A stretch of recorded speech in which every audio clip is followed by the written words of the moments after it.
sekarang coba kita bahas untuk opsi yang lainnya.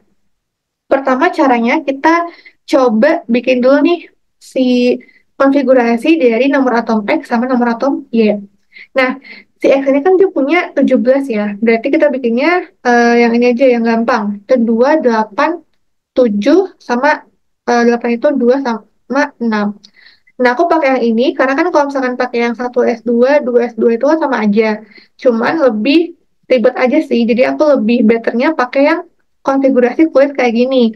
Jadi kan biasanya ada 2, 8, 18 gitu kan. Nah, karena eh, kita perlu menyesuaikannya itu dengan masing-masing nomor atomnya, berarti yang di akhirannya ini kita bisa sesuai ini. Kalau misalkan ditambah, itu pasti menghasilkan nomor atom yang si X-nya ataupun si Y-nya gitu. Oke. Nah, kemudian kita coba pakai rumus yang tadi ya untuk mencari PEB. PEB tadi rumusnya karena dia itu adalah senyawa X2Y, berarti untuk si atom pusatnya kan si Y. Berarti untuk golongan utama dari si Y itu karena ingat ya, golongan itu bisa kita peroleh dari elektron valensi atau elektron terakhirnya. Berarti untuk si Y ini dia sebagai golongan 6 dan si atom X ini sebagai golongan ke-7. Oke. Nah, berarti tadi golongan utamanya kan si Y ya. Berarti Y itu adalah 6 dikurang sama indeksnya. Indeksnya itu si 2-nya ini 2 dikali eh, si X-nya itu dia butuh berapa agar nanti bisa oktet, ya kan, butuh berapa elektron agar bisa oktet. Nah, karena awalnya dia punya 7 elektron, berarti agar bisa oktet dia cuma butuh 1 elektron. Nah, berarti kita kali 1 ya, 1 dibagi sama 2. Ini selalu selalu kayak gini ya, selalu dibagi 2 gitu. Oke, 6 kurang 2 4 bagi 2 2. Nah, dia punya 2 PEB. Kemudian untuk PEI-nya itu sama aja, kita bisa lihat dari indeksnya, yaitu 2 ya. Oke, nah di sini dapat untuk si eh, notasi CRISPR-nya, ya, berarti kan ada PEB sampai I. Berarti untuknya itu, untuk notasinya itu adalah AX sama E, ya kan? Karena si em, PI-nya itu ada 2, berarti AX itu 2, dan untuk PEB-nya karena punya 2 juga, berarti E-nya itu kita bikin 2. Oke, berarti harusnya yang opsi E itu salah ya, karena kan harusnya bukan AX2E, tapi AX2E2. Oke, berarti langsung ketemu jawaban yang tepat adalah yang opsi E. Oke, tapi sebelum kita coba next ke soal selanjutnya, aku bakal bahas dulu ya untuk yang opsi lainnya, yaitu opsi A, B, sama C. Nah, tadi, oke, coba sekarang kita bikin eh, struktur molekulnya ya. Kan tadi dia AX2E2, berarti dia punya 2 PEI kayak gini, dan 2 PEB. 1, 2, 3, 4. Nah, ini kan gambarnya tuh bentuk molekulnya bengkok ya, atau V. Berarti ini benar. Kemudian dia punya PEB, ini udah pasti, karena kan dia termasuk senyawa yang polar, ya kan, nih. Dan nomor opsi B betul. Dan terakhir opsi C. Nah, sudutnya itu sekitar 104,5. Nah, ini benar ya, karena kan dia selalu kayak gitu. Maksudnya, misalkan ya, untuk yang notasi CRISPR-nya itu AX2E2, atau yang dia punya 2 PEB kayak gini, dan punya 2 PEI kayak gini, maka biasanya sudutnya itu antara berkisar ya, sekitarnya itu adalah 104,5 derajat. Nah, terus aku bikin lagi nih contoh lainnya. Untuk notasi CRISPR yang lain kayak ada AX2E gitu ya. Dia cuma punya 1 PEB. Berarti untuk gambar itu kan ini ada A, ini 2 PI sama 1 PEB. Nah, kalau dia tuh punya 1 PEB, biasanya tuh sudutnya bakal lebih besar gitu. Berarti dia itu sekitar 120 derajat gitu. Nah, tapi kalau misalkan dia tuh punya apa ya? Punya lebih banyak PEB di bagian sini, nanti si apa ya namanya ini, si PI-nya itu bakal lebih mengucup kayak gini ya. Dia bakal tertarik ke sini, ke sini. Karena kan dia punya dua PEB ya, gitu. Jadi dia bakal lebih semakin menyempit gitu. Dan sulitnya itu bakal berkisar se segini ya, 104,5 derajat. Ya berarti opsi A, B, C sama D itu benar. Nah, untuk soal nomor 10 berarti jawaban yang tidak sesuainya itu adalah yang opsi E. Oke, sekarang kita next ke soal nomor 11, yaitu terkait dengan hukum gas. Nah, di sini ada hukum Boyle, Charles, sama Avogadro. Nah, mungkin sebelum bahas ke soalnya, aku bakal ngejelasin teori singkat ya dari hukum gas ini. Jadi, aku punya rumus kayak gini, gambar dulu.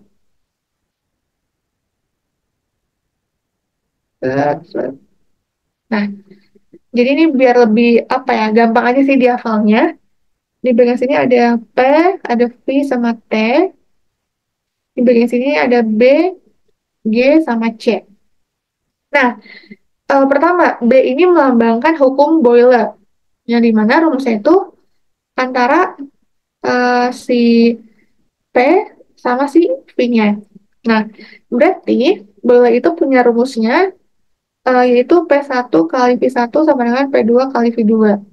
Oke, sekarang yang C. C ini menandakan hukum Charles ya. Hukum Charles, di mana rumusnya itu antara V sama T. Berarti V1 per T1 sama dengan V2 per T2. Dan terakhir ada G. G itu eh, menyatakan hukum Gay-Lussac, di mana rumusnya itu adalah P sama T. Berarti P1 per T1 sama dengan P2 per T2. Dan tambahannya, karena dia itu ada hukum Avogadro, nah untuk hukum Avogadro itu dia biasanya akan memanfaatkan eh, antara volume sama jumlah molnya. Berarti P1 per eh, N1 sama dengan P2 per N2. Sama aja lah ya. Nah, jadi kalau misalkan kita lihat ya, aku bikin kayak semacam notes juga, notes. Jadi, untuk yang dia itu kayak sama dengan kayak gini ya, dia ini dinyatakan sebagai berbanding terbalik. Ter, terbalik. Sedangkan untuk yang pecahan, jadi kayak X1 per Y1 sama dengan X2 per Y2, ini dinyatakan sebagai sebanding. Nah, berarti coba kita lihat ke soalnya. Hukum Boyle, aduh agak lemot ya. Antara apa nih? Volume berbanding lurus dengan tekanan. Oke, kan rumusnya ini ya. P1 V1 sama dengan P2 V2. Nah, berarti karena dia itu kan kayak gini ya. Maksudnya kayak sejajar berarti menandakan kalau rumusnya itu berbanding terbalik. Berbanding terbalik. Ya berarti untuk yang nomor satu ini dia salah karena kan harusnya berbanding terbalik ya. Ya berarti opsi A-nya itu em, salah. Kemudian yang opsi nomor dua dari hukum Charles antara V sama T. Oke, V sama T itu kan dia pecahan, berarti menandakan kalau misalkan dia itu sebanding. Berarti nomor dua itu juga kurang tepat karena harusnya bukan berbanding terbalik, tapi sebanding. Ya, ini salah, salah. Oke, dan terakhir, tentang hukum Avogadro. Dia menyatakan kalau si V-nya ini berbanding lurus dengan si N.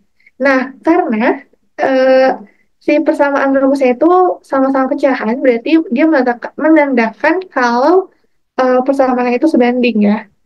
Oleh karena itu, eh, V dan si molnya itu bakal berbanding lurus. Oke, berarti opsi yang tepat atau yang benar itu di nomor 3 aja. Berarti yang jawaban yang tepat adalah opsi E. Oke, sekarang kita coba next lagi ke soal berikutnya, nomor 12. Yaitu pernyataan berikut yang nggak tepat dengan teori kinetik molekul gas. Nah, mungkin langsung aja kita coba lihat nih ke teori di PPT. Jadi untuk teori kinetik gasnya ini, yang pertama pasti molekul gasnya itu selalu bergerak acak, di mana antara molekul gas sama dinding wadahnya itu bakal terjadi suatu tumbukan yang nantinya akan menghasilkan suatu tekanan. Di mana untuk tumbukan antara si molekul gas yang itu sama si dinding wadahnya ini, dia biasanya akan eh, bersifat elastis sempurna dan tentunya molekul gasnya ini bertindaknya secara independen.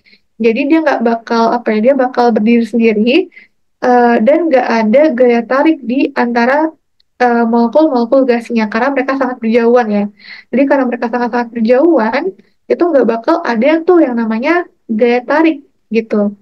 Oke, berarti dari soalnya tadi kan yang nggak tepat ya, yang nggak tepat dengan teori kinetik molekul gas. Nah, pertama, terdapat gaya tarik. Ini salah ya. Karena kan harusnya karena si molekul gasnya itu letaknya berjauhan, berarti molekul gasnya itu gak bakal ada gaya tarik gitu. Berarti yang jawaban yang tepat adalah yang opsi A.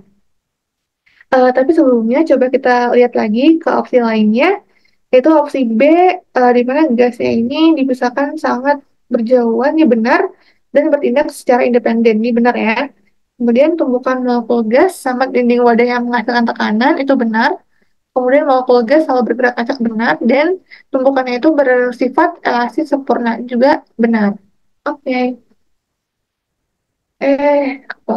Nah, sekarang nomor 13. Itu molekul yang wujudnya termasuk kristal kovalen. Nah, ini benar, ini gampang ya. Jawabannya adalah intan. Nih, kristal kovalen itu termasuk contohnya tuh adalah si intan ya. Intan ini ya. Oke, next ke soal nomor 14. Itu pernyataan yang tepat mengenai perubahan fase di bawah ini. Oke, yang pertama, oh ya, mungkin sebelum itu coba aku jelasin dulu teorinya. Di sini kan ada, untuk gambar yang ini, ada yang delta H sama delta S itu lebih dari nol, dan ada yang kurang dari nol. Nah, biasanya untuk yang si eh, delta H yang lebih dari nol, itu biasanya bersifat endotermis ya, endotherm, atau dia menerima panas. Sedangkan untuk yang delta H-nya kurang dari nol, biasanya dia bersifat eksotermis atau dia akan melepas panas. Nah, di mana untuk contoh dari reaksi endotherm yang punya delta H lebih dari nol, itu bisa dilihat di sini. Contohnya itu ada yang uh, vaporization ya, warna biru nih. Itu ada vaporization atau penguapan, kemudian ada yang melting atau mencair, sama ada apa nih, sublimasi ya. Sublimasi, ya kan? Kenapa sih menguap tuh masuk dalam endotherm? Karena kan kalau misalkan air itu dipanaskan, dia kan bakal menerima panas ya, yang nanti hasil akhirnya itu si produk airnya bakal menguap gitu, contohnya. Nah, sedangkan untuk yang reaksi eksotherm itu contohnya ada yang pertama kondensasi, kondensasi atau dari gas ke liquid itu bisa disebut sebagai apa ya? Eh, Pengembun ya, mengembun. Kemudian ada juga freezing atau pembekuan, dan ada deposisi. Deposisi itu kan dari gas ke padat. Nah, berarti atau disebutnya sebagai mengkristal, misalnya. Oke, sekarang coba kita lihat nih di soalnya. Yang opsi A, perubahan es menjadi air. Oke, dia punya delta H dan delta S lebih dari nol. Nah, ini benar ya, karena kan tadi kalau misalkan dia itu mencair, mencair itu masuk ke dalam proses atau reaksi yang endoterm, ya kan? Nih, berarti jawaban yang tepat adalah yang opsi A. Oke, mungkin nanti kalian coba lihat dari opsi lainnya, cocokin ke teori yang tadi ya. Oke, next ke soal nomor 15. Itu suatu campuran terdiri dari 0,15 mol X2, D2 yang punya tekanan sebesar 5 atm. Maka tekanan parsial gas X2-nya adalah oke. Jadi untuk mencari tekanan parsial, ya, kalau diketahui ada masing-masing molnya, itu kita bisa pakai rumus seperti ini, yaitu tekanan parsial dari gas X2-nya sama dengan mol dari si X2-nya dibagi sama mol totalnya dikali sama P totalnya. Oke, berarti mol X2 itu kan dia 0,15 dibagi sama totalnya, berarti antara ini sama ini ya. 0,15 tambah 0,1 dikali P totalnya adalah 5 pm. Nah, ini kalau misalkan kalian hitung di kalkulator, itu dapat hasilnya adalah 3 atm. Berarti jawaban yang tepat adalah yang opsi C ya. Oke, sekarang kita lanjut lagi untuk soal nomor 16. Nah, itu mengenai rumus empiris ya. Oke, di sini diketahui ada massa molekul relatif dari si CH2 yaitu sebesar 112, di mana pertanyaannya itu tentukan rumus molekulnya. Oke, jadi untuk menentukan rumus molekul, itu rumusnya itu adalah kita tentuin nih total dari si MR dari CH2-nya, atau kita coba ntar ya, belum out lagi ya. Atau kita coba jabarkan. Sebentar ya, ini agak lemot. Oke, aman nggak ya?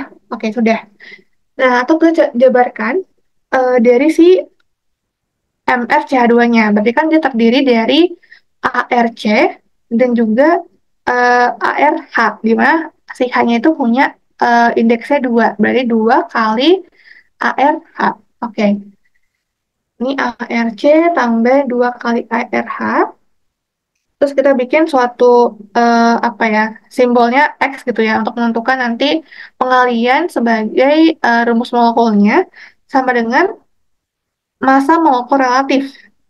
Massa molekul relatif dari si CH2 yang diketahui. Oke, berarti sekarang kita tentu ini ARC itu kan biasanya kalau misalkan dilihat dari eh, tabel periodik gitu ya, berarti ARC itu 12 tambah ARH itu kan 1. Oke, kali X sama dengan tadi 112, berarti kita jumlahin nih, 12 tambah 2, 14, X sama 12. Nah, berarti X-nya itu adalah 112 dibagi 14 alias 8. Nah, ini kan baru pengalinya. Berarti untuk menentukan rumus molekulnya itu bisa kita lihat di sini. Berarti CH2 dikali sama X-nya. CH2, tadi X-nya itu 8, maka kalau misalkan dikali ke dalam, kayak gini masing-masing, jadinya C8 H16. Oke, berarti jawaban yang tepat adalah yang opsi C. Oke, next lagi ke soal nomor 17, yaitu terkait jumlah neutron sama elektron. Nah, jadi kan diketahui nih, si Fe-nya punya nomor atom 26 dan nomor massanya 56. Tentukan jumlah neutronnya sama jumlah elektronnya. Oke, ingat ya teman-teman, kalau misalkan menentukan jumlah neutron, itu kita bisa lihat dari pengurangan antara nomor massa dengan nomor atomnya. Ya, dikurang ya. Berarti nomor massa kan 56 dikurang sama 26. Berarti 30 nih si neutronnya. Sedangkan untuk menentukan elektron, itu kan biasanya dia sama dengan si, um, sama biasanya ya, biasanya akan sama dengan si proton atau sama dengan nomor atom. Nah, tapi pengecualiannya, karena si Fe2 plus ini berperan sebagai ion yang punya muatan 2 plus, berarti eh, si 2 plus ini menandakan kalau dia itu bakal kehilangan elektron. Atau nanti si 2 plus itu bakal dilepas ya. Nah, oke, berarti yang tadinya dia punya nomor atom 26, karena dia melepas 2 elektron, berarti untuk jumlah elektron pada si Fe ini adalah sebesar 24 ya, 24. Nah, berarti jawaban yang tepatnya itu adalah yang opsi tadi neutronnya itu 30 dan, nah ini salah ini. Oh ya, jawaban yang tepat adalah yang opsi ya, 30 sama 24. Oke, kita next lagi ke soal nomor 18. Nah, sekarang tentang molalitas. Oke, jadi rumus atau apa ya, kayak semacam definisi dari molalitas itu adalah suatu jumlah eh, zat terlarut ya dibagi sama kilogram pelarutnya. Nah, tapi karena lebih gampang, biar lebih gampang ya, karena kan di sini sama-sama dinyatakan sebagai gram, kita bikin rumusnya itu pakai gram juga. Oke, berarti rumusnya itu kan tadi M dibagi sama dengan gram dari KCl ya, yang diketahui, dibagi sama MR-nya, KCl kali 1000 per gram pelarutnya. Oke, nah berarti ini tadi KCl itu punya 60 gram, dibagi sama KCl itu MR-nya 39 tambah 35,5 dikali sama 1000 per gram airnya 400. Nah, ini kalau misalkan dihitung pakai kalkulator dapat hasilnya itu 2,01. Oke. Nah, next lagi nomor 19 yaitu parameter termodinamika yang paling relevan dengan kesetimbangan. Nah, ini jelas ya di PPT. Itu kalau misalkan kalian lihat, kalau nggak salah di bab ke-6, ya, bab ke-6, di mana untuk delta G itu biasanya pada keadaan setimbang akan bernilai 0. Ya, berarti yang relevan sama kesetimbangan itu biasanya adalah delta G ya. Oke. Next lagi untuk soal nomor 20. Nah, ini ada kaitannya sama stoikiometri. Ya, jadi pertama eh, aku coba bikin lagi reaksi di sini. 3H2 tambah N2 menghasilkan NH3. Nah, jadi cara pertama itu kalian harus membuat atau mencari mol dari masing-masing ini ya, reaksinya antara H2 sama N2. Nah, berarti untuk mencari mol itu kan berarti rumus mol adalah gram per mr. Ya, mungkin biar lebih mudah untuk soal kayak gini, soal stoikiometri. Cara pertama, kalian tentuin dulu apa namanya persamaan reaksinya, apakah sudah setara atau belum. Kemudian cari mol dari masing-masing reaksinya. Ini cara keduanya ya. Kita coba praktekkan.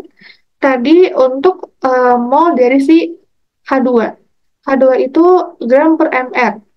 Berarti 120 dibagi sama H2. H2 itu berarti kan MR-nya 2 ya. 2K1. Oke. Sama dengan 60. Sedangkan untuk si mol dari si um, N2-nya, berarti gramnya itu 50 gram dibagi sama MR dari N itu biasanya sebesar 14. AR dari N 14 berarti 2 kali 14 itu 28. Itu sama dengan 50 per 28 itu 1,78. Nah, kemudian setelah kalian udah tahu nih masing-masing molnya, itu kalian bisa tentuin reaksi pembatasnya. Reaksi pembatas. Di mana kita lihat dari SJP terkecil, di mana rumus SJP itu kan adalah mol dibagi sama koefisien. Oke. Nah, tadi kan untuk mol H2, karena dia itu em, punya H2 itu punya koefisien 3, maka kita bagi sama 3 setelah 20, dan untuk si N2-nya ini punya koefisien 1. Kita bagi sama 1. Oke. Ternyata dari hasil pembagian ini didapatkan untuk yang paling sedikit hasilnya itu adalah si N2. Nah, berarti N2 ini yang berperan sebagai reaksi pembatas. Oke, berarti jawabannya N2 sebagai reaksi pembatas dan H2 akan bersisa. Oke, sekarang kita coba next lagi untuk soal nomor 20. 20, eh, oh, yang 21 kayak kelewat deh ya. Ada nggak sih sini? Oke, mungkin aku coba tulis aja soalnya nomor 21, yaitu sumber gas oksigen. Nah, sumber gas oksigen dia mengalami penguraian. Itu dari 2H2O2 menghasilkan 2H2O tambah oksigen. Terus pertanyaannya adalah tentukan atom ekonomi dari proses ini, di mana untuk AR dari oksigen itu adalah 16. Nah, ingat ya, untuk rumus dari atom ekonomi adalah atom ekonomi rumusnya itu adalah em, massa produk yang diinginkan dibagi sama total dari massa reaktannya, terus dikali deh sama 100%. Ya, berarti karena yang diketahui itu kan oksigennya ya, berarti kita lihat nih, em, M ini kita bisa nyatakan sebagai MR juga ya, berarti MR sama MR. Oke, nah oksigen. Oksigen itu tadi punya MR 16. 16 dibagi sama MR total reaktannya. Berarti cuman si em, 2H2O doang ya. Oke, berarti tinggal kita bikin nih si MR total reaktannya. Jangan lupa kita masukkan juga koefisiennya. Berarti 2 kali si ARH kan 1. Berarti 2 kali 1 tambah 2 kali oksigennya itu 16 kali 100. Nah, ini kalau misalkan kalian hitung pakai kalkulator ditemukan jawabannya itu adalah 23,53. Jawabannya itu yang opsi B. Oke. Nah, sekarang kita coba next lagi untuk soal nomor 22. Nah, ini kan diketahui ya ada jumlah gulanya yang ditambahkan ke dalam 10 kilogram air. Nah, diketahui nih ada KF-nya. Nah, kalau misalkan dia itu menyinggung KF gitu ya,